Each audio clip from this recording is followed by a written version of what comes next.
Em primeiro lugar, é importante mencionar que, como vocês já viram, embora do ponto de vista dos períodos literários estéticos, habitualmente considerados na historiografia occidental, como por exemplo classicismo, romantismo, simbolismo, parnasianismo, etc., na literatura hispanoamericana, o que é a poesia prévia a José Martí, o que é a poesia prévia a essa segunda metade do século XIX, trata-se de uma produção poética que, de alguma forma, está, em primeiro lugar, muito atrelada à imitação do que seriam as prescrições poéticas europeias.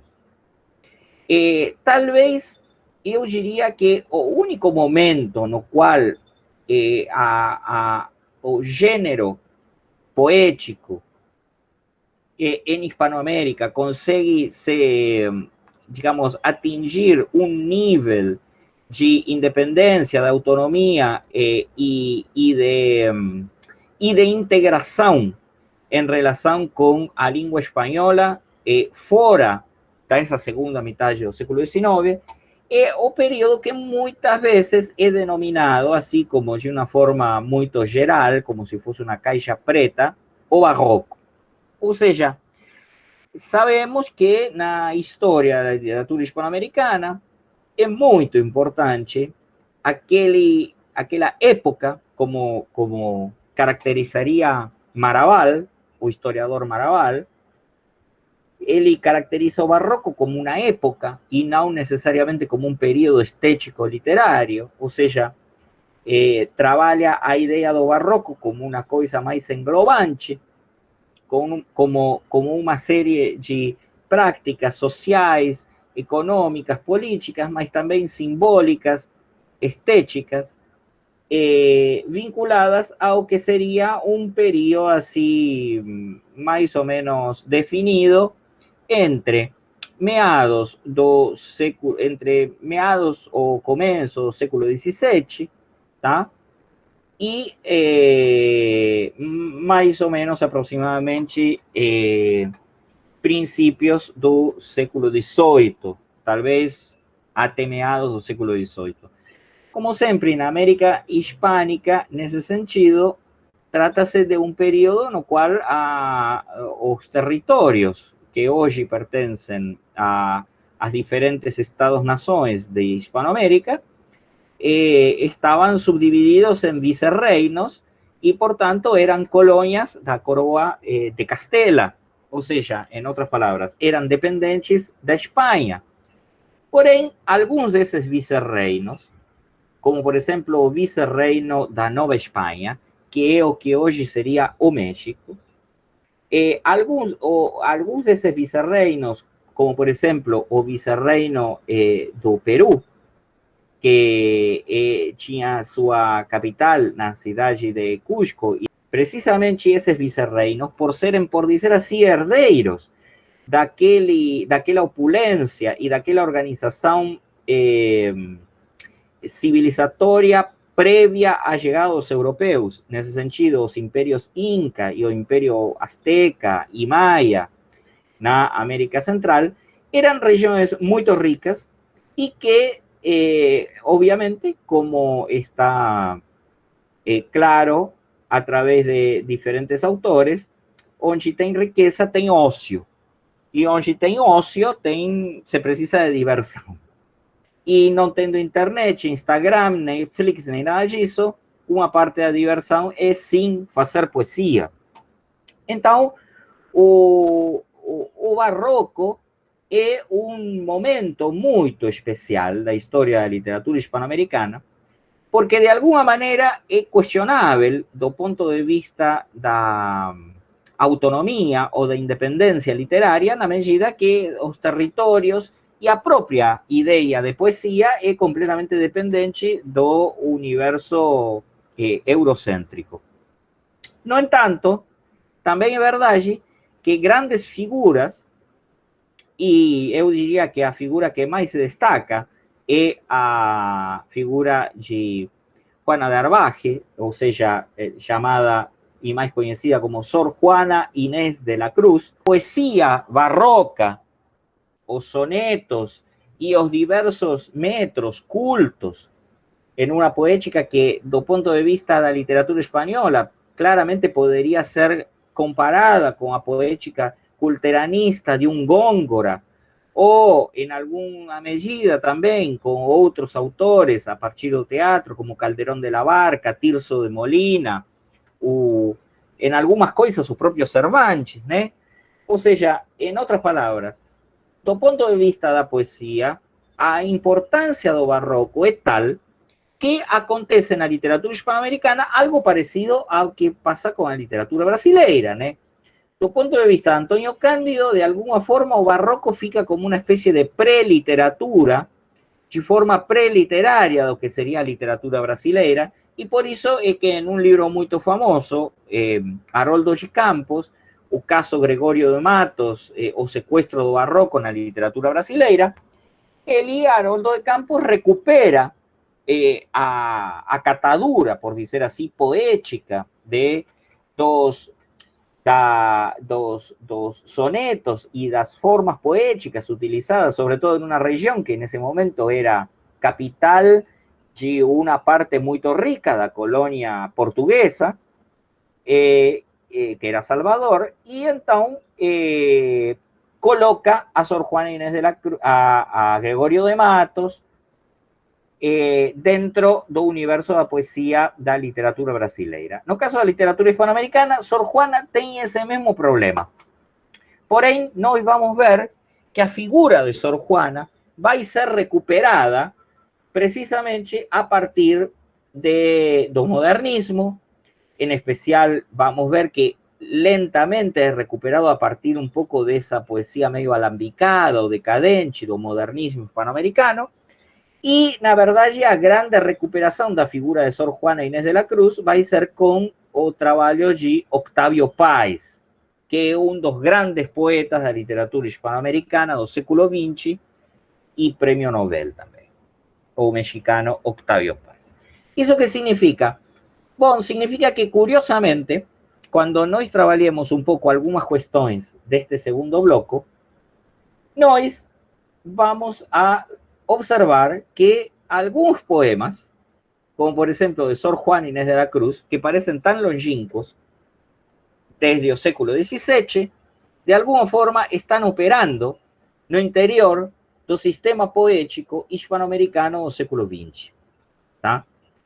Isso, em primeiro lugar, bom, porque o que acontece é que isso explica um pouco por que nós, para poder trabalhar o tema do gênero poético na literatura hispanoamericana, nesta disciplina, de alguma forma decidimos começar com o modernismo.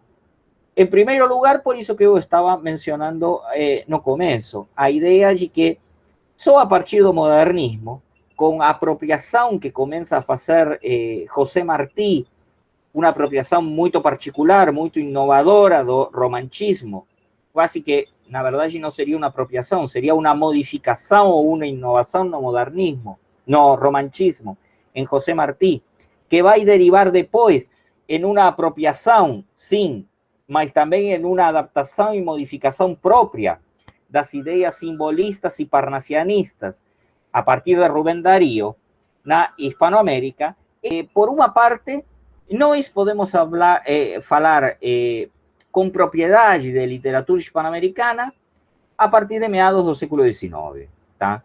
E, ao mesmo tempo, também, nós podemos observar que essa autonomia que vai ganhando a poesia, tanto em relação com as antigas ideias poéticas da Espanha, quanto em relação a outros gêneros desenvolvidos na América Hispânica, como a prosa civilizatória, o teatro de costumes, etc. Essa autonomia que ganha o gênero poético, então, a partir do modernismo, se desvincula da ideia meramente do simbolismo, do parnasianismo. Se desvincula da ideia das poéticas e da estética. Em outras palavras, por isso que nós chamamos isso de modernismo. Por quê? Porque embora do ponto de vista da composição literária, essa poesia esteja perto do simbolismo e do parnasianismo, na verdade, estão em jogo outras questões. Estão em jogo questões não apenas estéticas, mas também políticas, sociais e culturais dentro dessa produção poética, como nós já tivemos oportunidade de observar no caso de Martí, no caso de Rubén Darío e no caso de outros autores, sobretudo a partir das vanguardas. Porque de alguma forma as vanguardas toman como elemento a ideia de que a vanguarda não é meramente uma poética. A vanguarda não é meramente uma estética à maneira do classicismo ou do romantismo. A vanguarda é um movimento, se vocês quiserem, de revolução estética, mas também política, social, cultural, econômica. Então, isto tem a ver com a ideia de que as vanguardas pretendem, de alguma forma, como diria Viviana Gelado, uma renovação dos vínculos entre a literatura e a vida, ou entre a poesia e a vida. E esses vínculos têm a ver com a ideia de rejeitar a ideia de literatura e de poesia burguesa do século XIX.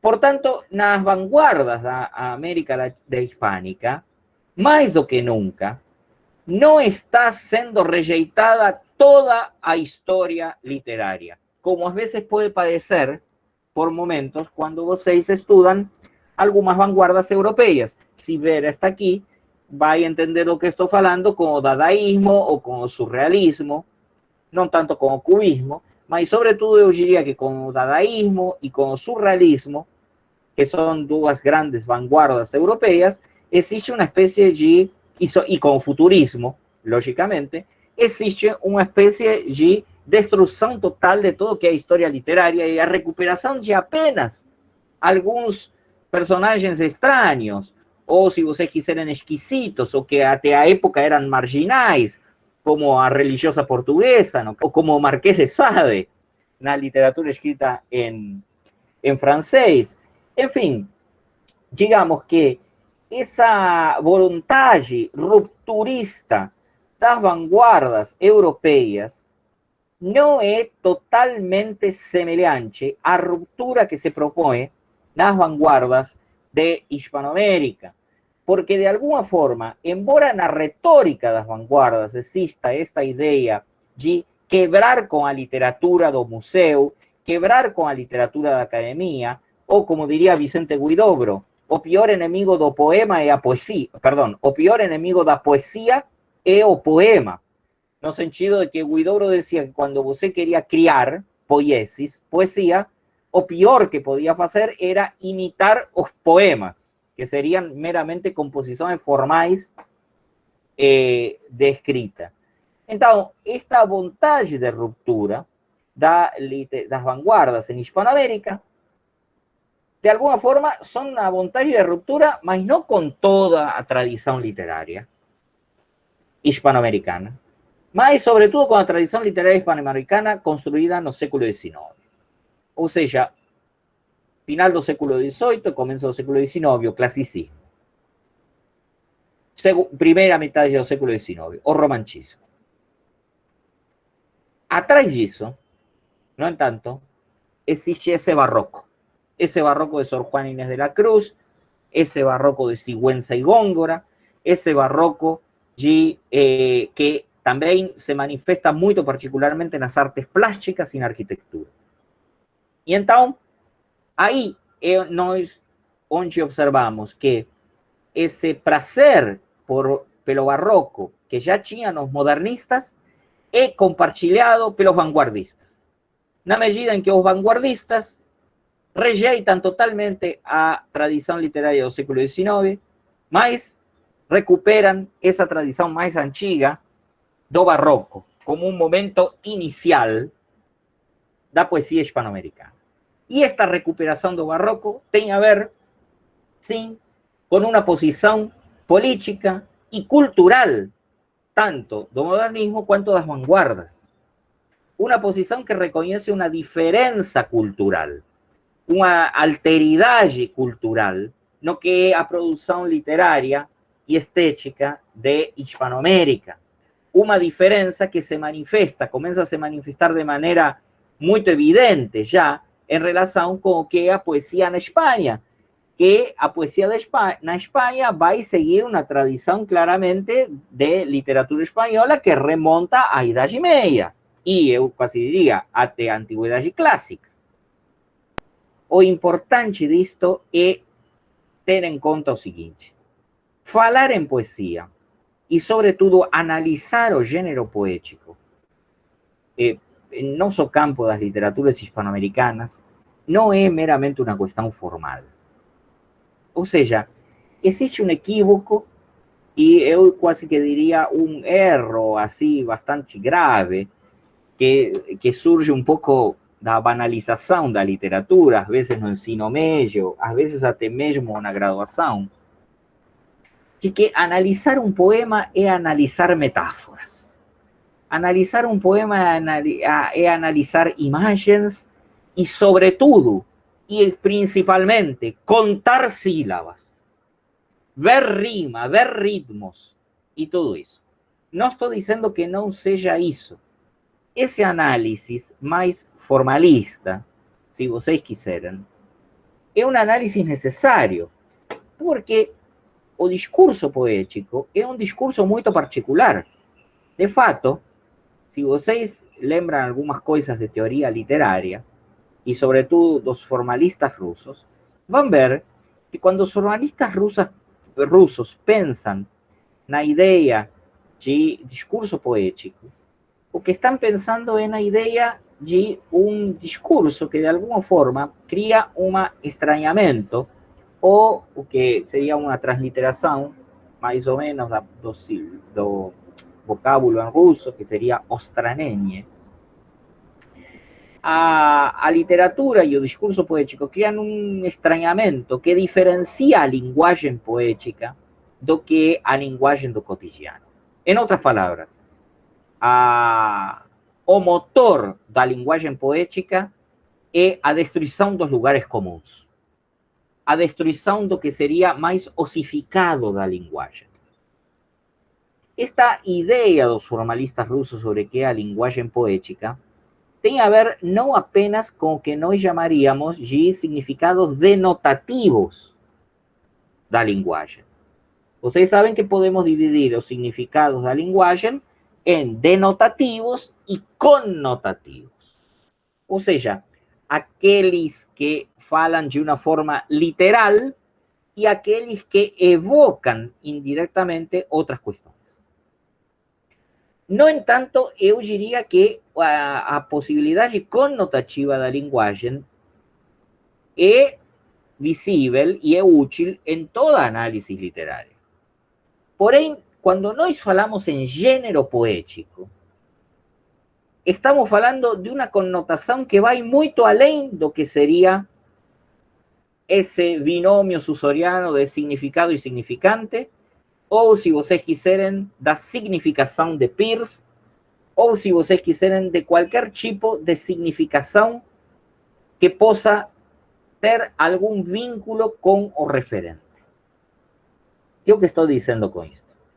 A linguagem poética é uma linguagem que não apenas funciona do ponto de vista verbal, mas também funciona de um ponto de vista musical. Por isso é que, de alguma forma, essa famosa discussão aristotélica sobre o que é o gênero lírico, ou seja, a ideia do lírico, faz referência a que o próprio ritmo, a própria sonoridade, a própria acentuação, a própria, se vocês quiserem, materialidade da voz, ou, no caso das vanguardas, por exemplo, com os caligramas, da imagem visual em alguns poetas, em alguns poemas, como, por exemplo, naqueles caligramas de Oliverio Girondo, que a gente viu, né? Por exemplo, esse que tem a forma de uma pessoa, etc. En otras palabras, que existiria algum tipo de significação poética na materialidade e não apenas na abstracção do significado. Por isso que quando nós falamos em linguagem poética, não falamos em significados, falamos em significação, ou em um tipo de conotação que está vinculada, sim, com como isso é dito. Não sei se lembram do esquema da comunicação de Jacobson. Jacobson, além de linguista, era um excelente leitor de literatura. Nós devemos muito a Jacobson como leitores de literatura. É um dos grandes formalistas russos. Estava mais preocupado ele não em elucidar a comunicação, mas em elucidar a natureza da linguagem. E quando Jacobson, nesse famoso esquema da comunicação, define quais são as funções que revertem sobre cada um dos elementos, ele diz que, por exemplo, a função que reverte sobre o emissor se chama função emotiva. E quando reverte sobre o receptor é uma função apelativa. E quando reverte sobre o código é uma função metalinguística. E quando reveste sobre o canal é uma função fática.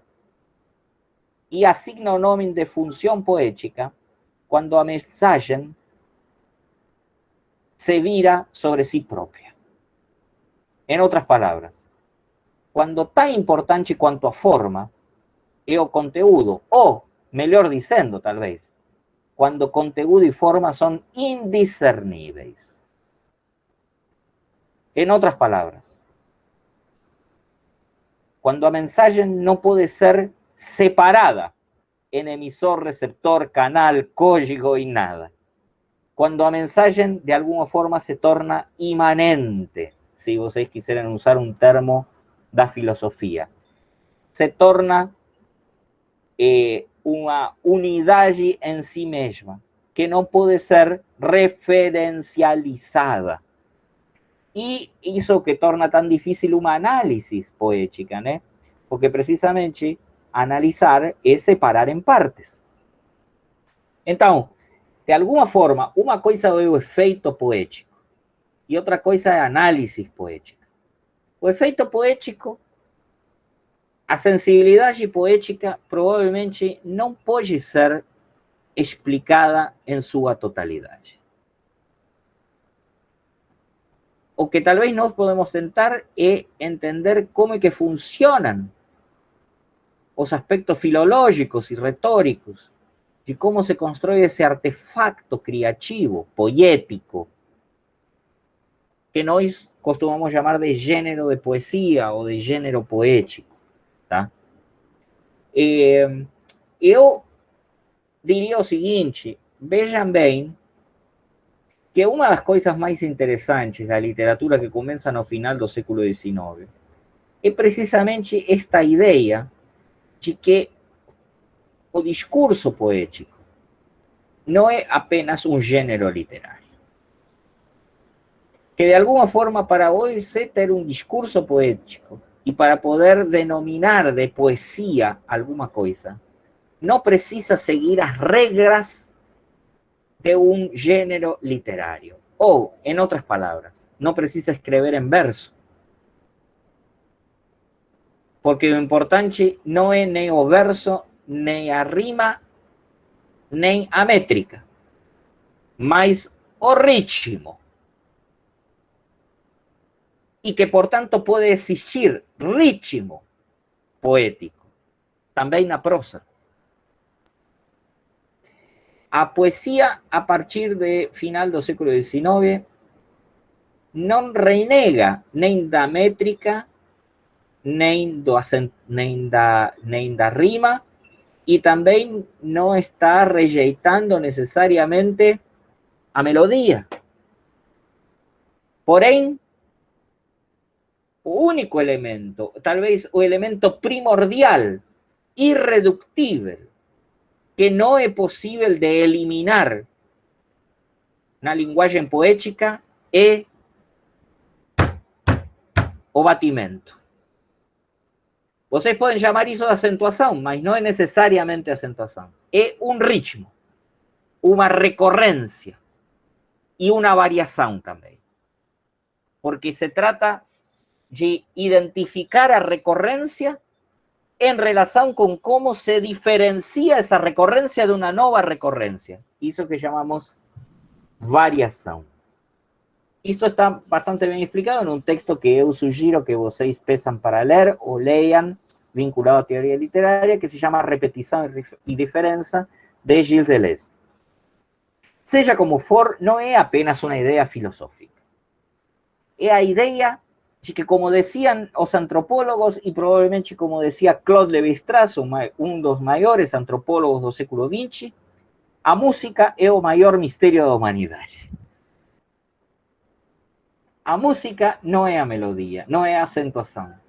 A música es esa repetición y esa diferencia de variación no ritmo, no ciclos. A música es uno de los grandes misterios antropológicos. Yo casi diría que o misterio da música antropológicamente es semejante al misterio da propia linguagem. Y de alguna forma también es semejante a un misterio do que para Aristóteles sería poiesis. Porque vean bien que en la origen da linguagem poética, Aristóteles identifica a mímesis.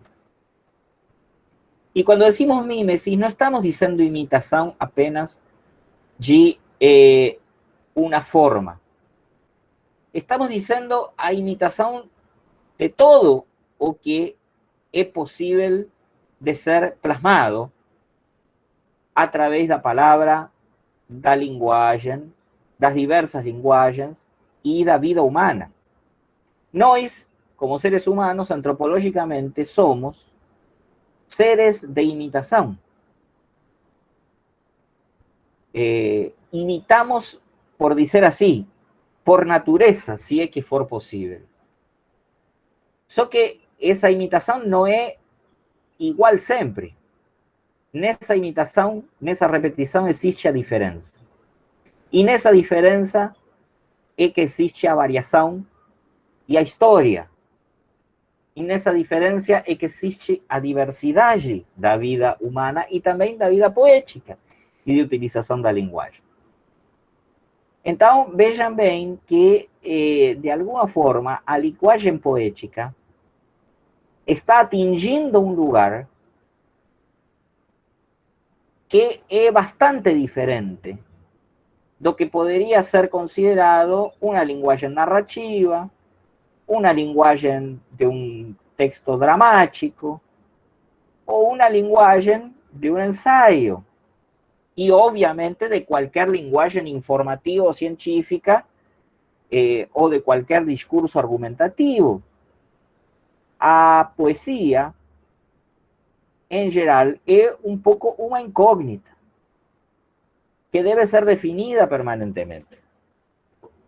Entonces, cuando yo comento esto, es un poco para justificar o tema también de que a gente, en este segundo bloco, de alguna forma va a observar que cuando nos pensemos algunos dos autores, tipo Huidobro, Neruda, Hellman, Paco Urondo, Octavio Paz, Monsiváis, Eberto Padilla, etc., Cristina Peri Rossi, Alejandra Pizarnik, y até José María Arguedas, cuando nos trabajemos con sus poemas, no podemos trabajar con esos poemas meramente de un punto de vista formal. Precisamos trabajar con esos poemas de un punto de vista que englobe esa vitalidad, que es o vínculo primordial que se establece a partir de las vanguardas con la poesía. Y cuando falamos en vitalidad, estamos hablando en que los poetas no son seres completamente isolados en una arcadia, como podría se pretender en la antigüedad con un Virgilio o con un Horacio o con cualquier poeta de la antigüedad. Al contrario, son poetas no mundo y por tanto su poesía no está inteiramente isolada de lo que serían sus propostas de cómo debe ser escrita a poesía, que es la misma cosa que decir o qué es a poesía para cada uno de ellos. que é esta cuestión que estaba mencionando sobre o misterio da poesía que debe ser definida permanentemente. ¿Qué es poesía? Que estaría encarnado en esa palabra de poéticas. ¿Cómo funciona la poesía socialmente? ¿Cómo funciona la poesía en términos de mundo? No como una cosa isolada, que serían las políticas o jogos de poder para saber quién está haciendo poesía y quién no. Y también las polémicas, o sea, las brigas, las divergencias y los debates en torno de eso que se dan, precisamente porque existen poéticas y políticas. No necesariamente cuando digo políticas, estoy hablando no sentido ideológico de la palabra políticas. Estoy me refiriendo más a idea de jogos de poder.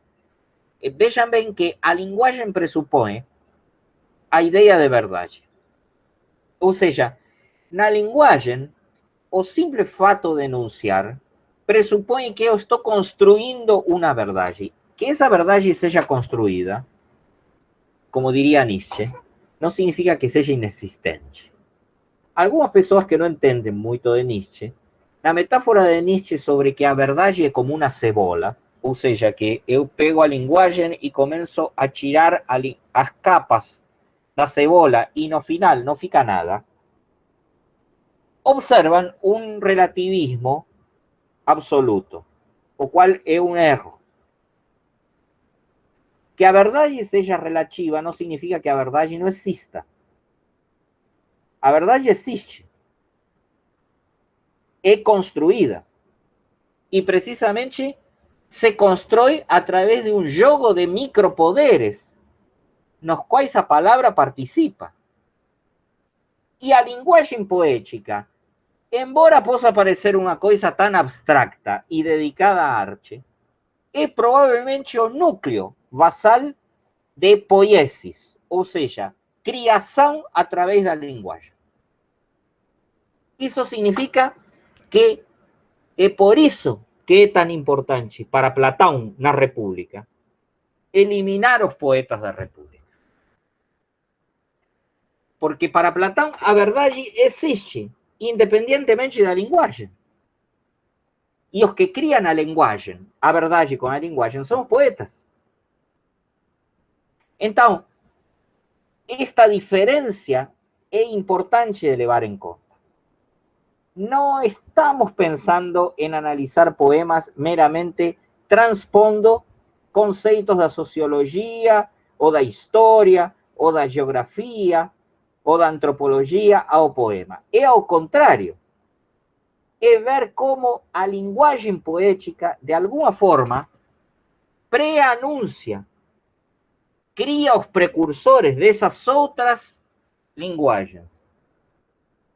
De alguna forma, lo que estamos tentando decir es que precisamos de una cierta sensibilidad, de una escuta diferenciada para el texto poético, y no meramente de una transposición de conceptos de crítica para a poesía.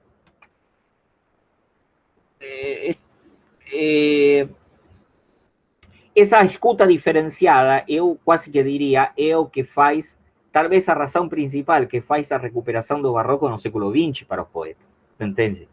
Porque os poetas do século XX ouvem a poesia do barroco não como a poesia da colônia, que era como era ouvida pelos poetas menores do século XIX, que estavam pensando em se diferenciar da Espanha e da colônia.